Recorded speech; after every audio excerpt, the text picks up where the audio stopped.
Hai, gue Arif, dan gue akan membantu lo cara menggambar perspektif.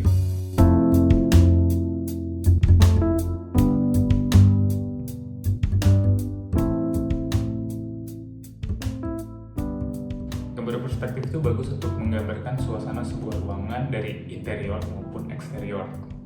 Entah lo ada tugas tentang itu, lo adalah calon mahasiswa atau emang udah jadi mahasiswa arsitektur, atau lo emang hobi menggambar aja, semuanya bisa dan seharusnya menggambar itu menyenangkan. Tentunya untuk yang lebih serius itu dibutuhkan pelatihan yang lebih intensif atau ikut kursus, tapi itu kan memakan waktu dan biaya. Jadinya yang lebih penting sebenarnya adalah latihan pribadi. Nah, di video ini gue ingin membantu supaya menjelaskan gimana caranya menciptakan sebuah gambar perspektif dari satu titik, 2, 3, 4, 5, dan seterusnya dengan cara yang paling mudah dan simple untuk dipahami. Supaya mempermudah mempelajarinya, gue akan bagi-bagi videonya menjadi beberapa part sesuai dengan kebutuhan gambarnya. Yang pertama ini bakal bahas basic, kemudian perspektif 1 titik, 2, 3, dan seterusnya. Sehingga kita bisa dapat lebih mudah memahami dari gambarnya itu kayak gimana. Sebelum kita mulai coret-coret, ada baiknya kita mengenal jenis-jenis dari perspektifnya terlebih dahulu. Yang pertama, yang paling umum itu adalah satu titik, yaitu perspektif yang menghadap langsung ke depan, straight forward, ke depan langsung lihat. Kemudian 2 titik hilang, yaitu dalam sudut, kayak misalkan ini di background itu ada pertemuan, nah itu 2 titik hilang, itu sering juga ditemukan. Kemudian yang agak jarang itu 3 titik hilang. 3 titik hilang itu kalau misalnya kita ngelihat dari bawah rendah, mata kodok disebutnya, atau frog's eye, atau dari tinggi disebutnya mata burung atau bird's eye view. Kalau standar itu mata manusia, human eye level aja kayak biasa. Kemudian ada juga di atas 3 titik, kayak titik banyak kayak 4, 5, dan seterusnya itu jarang digunakan biasanya. Ada beberapa peralatan yang perlu dipersiapkan untuk menggambar. Contohnya kayak pensil, ada beberapa jenis, pensil biasa, mekanik, dan sebagainya. Ada pulpen yang warna-warni, ada rapido, ada drawing pen, ada marker, ada cat air, tentunya juga ada kertas. Ini semua bisa digantikan dengan medium digital juga. Setiap alat ini juga punya kegunaannya masing-masing, kayak pensil buat drafting, pulpen buat gambar-gambar yang udah fix, marker buat memberikan kontras pada gambar, dan air untuk memberikan warna. Jadi punya fungsinya masing-masing, dan jenisnya ada banyak banget. Kayak misalkan pensil ada yang 2B, 3B, 4B, dan sebagainya. Pulpen ketebalan yang beda-beda, ada 0,1, 0,3, 0,5, dan semacamnya. Marker ada banyak, dan semuanya punya fungsinya dan kegunaan masing-masing. Pada pembahasan ini gue cuma akan membahas soal gambarnya aja. Dan ini dia gambar-gambarnya. Ada 1 titik hilang, 2 titik hilang, 3 titik hilang. Ini dia titik banyak, ada 4 titik hilang dan 5 titik hilang. Tapi yang paling penting adalah cuma ketiga ini gambar. 3 titik hilang, 2 titik hilang, dan 1 titik hilang. Dengan asumsi bahwa lo yang nonton belum bisa gambar, sebelum lanjut gue ada pertanyaan dulu. Apakah lo bisa membuat sebuah garis?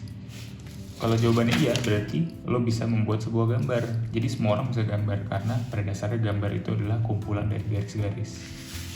Lanjut lagi bahas ke gambar perspektifnya. Ada 3 jenis, yaitu yang pertama, 1 titik hilang itu madep langsung ke depan, 2 titik hilang itu madep ke suatu sudut, 3 titik hilang itu ada perspektif ketinggiannya, jadi lebih ke realita.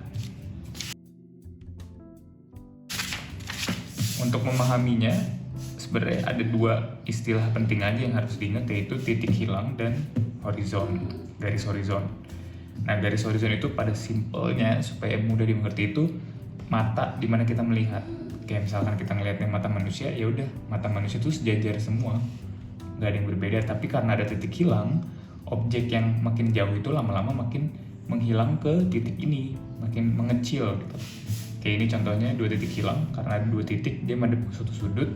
Objek yang ada di gambar ini makin lama makin gede kalau makin jauh, makin kecil kalau makin dekat. Jadi ilmu perspektif aja. Kalau misalnya lo lihat di dunia nyata tuh kayak gini. kembali lagi gambar yang tadi. Jadi sebenarnya gambar perspektif itu cuma mengandalkan dua istilah tersebut, garis horizon dan titik hilang. Semua bidang yang ada itu akan menuju ke titik hilang ini. Dan ini juga di dua titik hilang sama kayak gitu, tiga titik hilang juga sama kayak gitu. Kalau kita lihat gambar-gambarnya, ya pada dasarnya cuma kumpulan garis-garis. Ini titik hilangnya, garis horizon di sini, ya ruangan bidangnya itu ngikutin ke titik hilang. Ini juga titik hilangnya ada di samping 2 dan ruangannya ngikutin ke titik hilang ini 2 dan mata manusianya itu di garis horizon.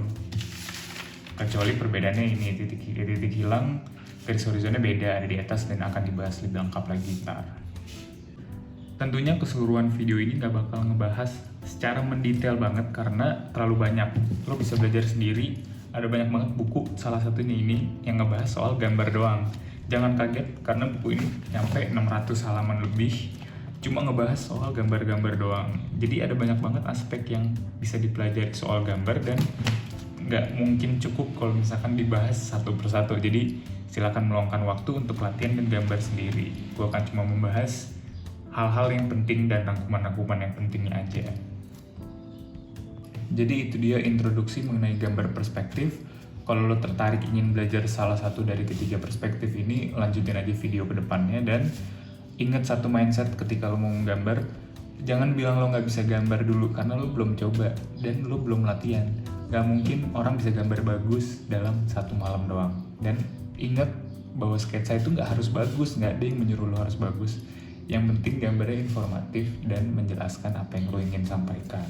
Dan itu dilatih di waktu yang cukup lama juga. Jadi tenang aja dan belajar bersama-sama.